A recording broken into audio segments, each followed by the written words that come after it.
Hi guys. A lot of you missed the additive and subtractive drawing methods that I demonstrated today online. So I've put together a little video to show you what we are asking for this assessment. You can see here the finished one that I did during class today. I'm going to show you how to get started, and hopefully you'll come up with some great tonal drawings at the end of it. So we want to start off with a 50% kind of background. I'm using willow charcoal, I'm using the edge of it, and in all sorts of different directions, kind of moving the charcoal around to kind of get an even layer of charcoal across the whole surface. If you don't have willow charcoal, you can grind up some compressed charcoal or some compressed graphite, and then use a small piece of paper, sort of about kind of finger size, say a piece of paper like this, and then you can put the paper on and just rub that compressed charcoal or graphite across the surface to get an even coverage across the whole surface. That's what we're after. So we're working from 50%. What we can then do is, I've got my still life in front of me. I'm now going to try and find the highlights of the objects I can see in front of me. I'm going to work with, I've got 2 apples down the front of the composition, so I'm just going to focus on those for the demonstration.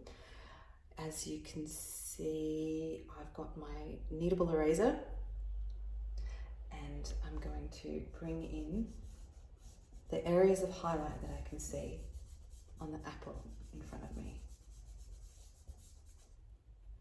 And then the areas of highlight, there's an apple behind. I can start pulling that back.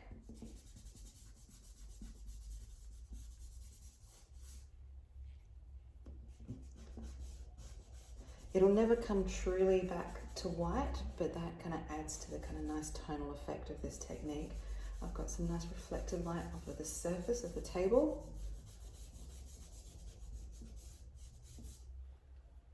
And I'm also going to bring in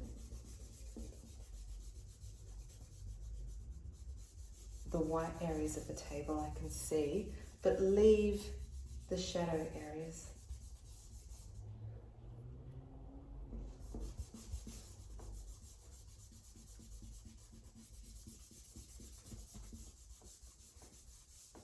Okay, so I've got a nice white highlight here.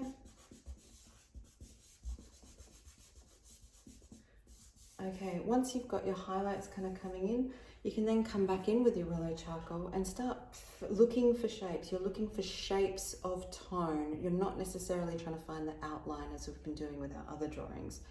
So I'm going to try and find those shapes. I've got a nice, as we spoke before in class, we've got the umbra and penumbra. So the umbra is the darkest part of the shadow, and then you've got lighter parts of the shadow that come out from that. You can see start to build some of that form. I've got a nice kind of dark little curve in here.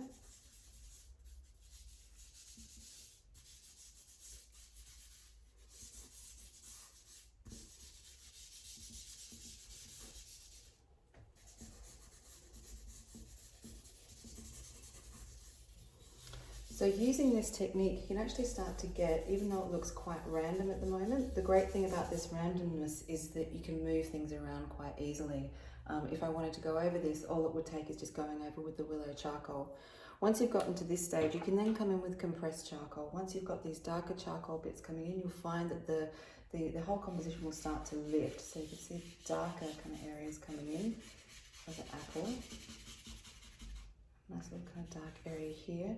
A nice dark shadow around this side.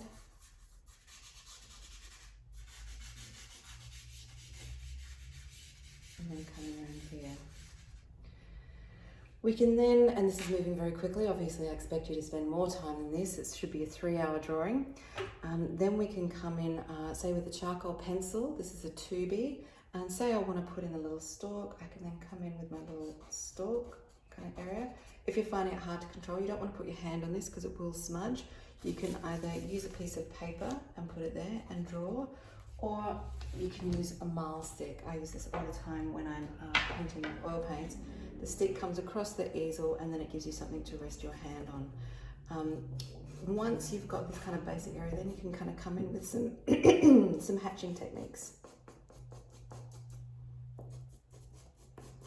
see you gradually begin to develop this kind of tonal drawing, it's important that you focus on identifying shapes of light and dark and not think about outlining objects.